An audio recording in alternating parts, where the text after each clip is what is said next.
शिवबाई जयंती मी सरकारशी आपल्याला संयुक्त कार्यक्रम तुम्ही घेऊन आहात त्याबद्दल मी सगळ्यांचा आभार व्यक्त करतो. आणि समज तुम्ही चांगली ठेवली बुद्धविहारामध्ये शिवाजी जयंती साजरी करणे फार म्हणजे जबरदस्त संदर्भ तुमच्या काळात आणि त्यातही तुम्ही धबधबा लावले त्याच्याबद्दल पुन्हा काय आणि हा मोठं मन आम्ही दाखवतो ते दाखवू शकत नाही की त्यांचा पोषकपणा आहे शुद्ध आहे. त्यांनाच माहीत नाही की ते शुद्ध आहे. माझ्या बहुजन देशी बांधवांनाच माहीत नाही की ते शुद्ध आहे आणि ते खरंच शुद्ध आहे हे व्यवस्था म्हणते आणि विचाराने त्यांनी शुद्ध होऊ नये. माझ्यासमोर तुम्ही नाही आहात अतिशुद्ध असून तुम्ही सामान्य केले जातील त्याच्याबद्दल तुमचा आभार व्यक्त करतो. कार्यक्रमाच्या प्रतिमेच्या रूपात असलेले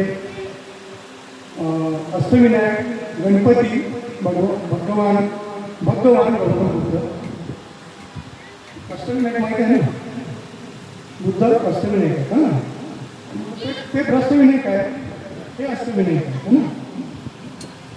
नंतर बाजूला असलेले ज्यांची आज आपण जयंती साजरी करतात ते बहुजन प्रतिपादन स्वराज्याचे संस्थापक आदी शिवाजी महात्मा ज्योतिबा फुले संविधानाचे निर्माते मुलीचे मुक्तीदाते बहुजनाचे नेते मानव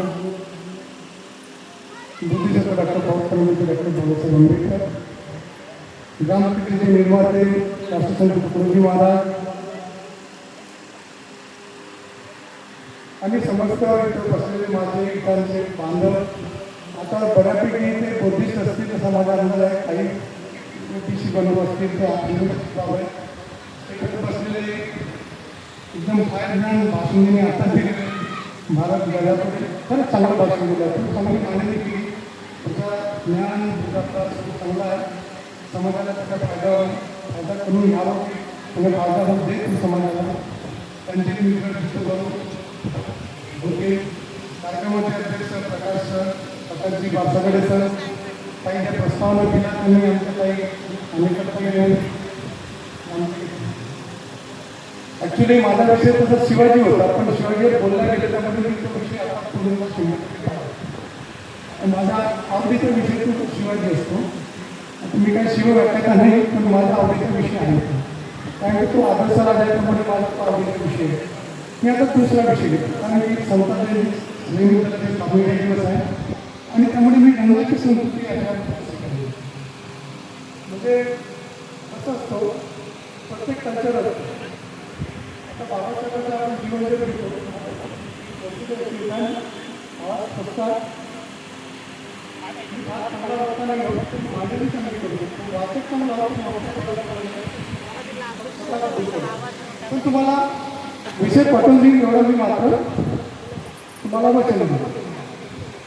बाबासाहेबांनी सगळ्यात आधी पहिला एक पक्ष निर्माण केला 1933ला. त्याचं नाव होतं स्वतंत्र मजूर पक्ष. स्वतंत्र मजूर त्याचा कलर त्याच्या ध्वजाचा कलर काय होता माहिती आहे तुम्हाला? जो कोणी सांगितलं त्याला माझ्याकडे खूप बक्षीस मिळेल. पूर्वीच्यामध्ये आम्हाला प्रश्न करणार आपण समाज स्वतंत्र मजूर पक्षाचा ध्वजाचा रंग काय होता? लाल. पण केवळ संतसैनिक दल म्हणजे तुम्हाला संतसैनिक दलाचा ड्रेस खूप काय असतो? आधीच्या प्रजामध्ये तुम्ही घालता आणि वरती लाल शर्ट असेल माहिती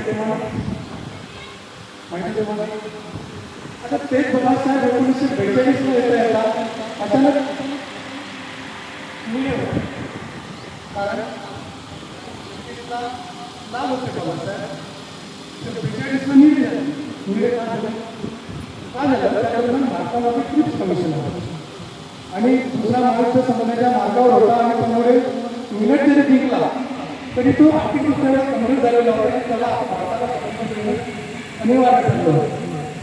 त्यामुळे ते क्रिप्स कमिशन आलं आणि भारतामध्ये तो शोधाशोध घेऊ लागला की भारत गुलाम असताना इंग्रजाच्या गुलामाच्या आधी भारतामध्ये अनेक समाज आहेत की ते गुलाम आहे, वर्गविशेष आहे, ब्राह्मणाचे गुलाम आहे. आणि आम्ही गेल्यानंतर हे काही यांना दिलं नाही. त्यामुळे त्यांनी एक सर्वे करण्यासाठी एक कमिशन निर्मिती त्याला क्रिप्स कमिशन. ठीक आहे. तर क्रिप्स कमिशन सगळं साक्ष द्यायचं होतं आणि ते मी प्रत्येकाला बोलवलं, गांधीला बोलवलं, याला बोलवलं, जिनाला बोलवलं. गांधी समजतं भारतीयांच्या वतीने हिंदूच्या वतीने प्रतिनिधित्व करायला गेला. मग इकडे जिना मुस्लिमाच्या वतीने गेले आणि अस्पृश्याच्या वतीनं किंवा अस्पृश्याच्या वतीने किंवा मागासलेल्या वतीने घालायला कोणीच नाही. बाबासाहेब गेले तर त्यांच्या पक्षाचं नाव होतं स्वतंत्र मजूर पक्ष. आता स्वतंत्र मजूर पक्ष असेल तर दलितांची किंवा अस्पृश्यांची किंवा मागासलेंची बाजू म्हणू शकते का? कारण ते मजुरांचे नेते झाले आणि त्यामुळे बाबासाहेबांना विरोध करावा लागला आणि शेड्यूल कास्ट फेडरेशन ती निर्मिती करावी. आता शेड्यूल कास्ट फेडरेशन म्हणजे काय? एका वर्गविशेषाचा पक्ष. त्यांची मानसिकता असेल ती मजबूत होती. कारण की त्यांना प्रतिनिधित्व करायचं होतं ते काही आपल्या क्षेत्रात मिळून करायचं होतं समाजासाठी. त्यामुळे त्यांनी नाईला जनाचा पक्ष स्थापन केला. त्याचा ध्वज मग वेगळा झाला आणि त्यामुळे मग तुमचा साडीचा ब्लाऊजचा कलर काय झाला? ब्लाऊजचा कलर साडीचा कलर काय? वेगळा. ओके. म्हणजे लाल होते तुम्ही तर 6 वर्षामध्ये काय झालं? वेगळं झालं. आता बाबासाहेब 56 झाला बाबासाहेब त्या दिवशी काय काय सांगतात मला 56 निडी साडी घालून मी असं कोणी बोलतो नाही ना? काय बोलले? कांदे स्वच्छ सूत्रपत्र घाला. ओके. भगवान बुद्धाला नमन करतात. भगवान बुद्धाचा कलर काय? भगवान बुद्ध काय निळा किंवा घालायचे का? भगवान बुद्ध कोणता किंवा घालायचे? भगवा. ज्यांना भगवा ज्यांना वाण संपवलेला आहे, कृष्णा संपवलेला असा भगवा कासाय साडी त्याला पुंजरी पटकावून त्याला नागपूरला एक मुलगा पण आहे जरी पटका म्हणजे भगव्याला बोलणार तर बुद्धाला शरण गेले म्हणजे तुम्हाला शरण गेले, भगव्याला शरण गेले, भगवान बुद्धाला शरण गेले म्हणजे बाबासाहेब भगवी झाले.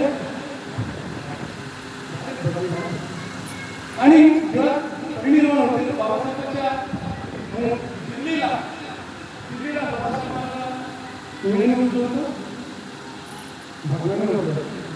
लक्षात घ्या. दिल्लीला जेव्हा बाबासाहेबांची पार्टी जे होतं पान त्या काळात वृत्तपत्र वाचायला तुम्ही चिचोली येणार नागपूरच्या बदल केलेल्या त्या काळात वाचायला वृत्तपत्र वाचा.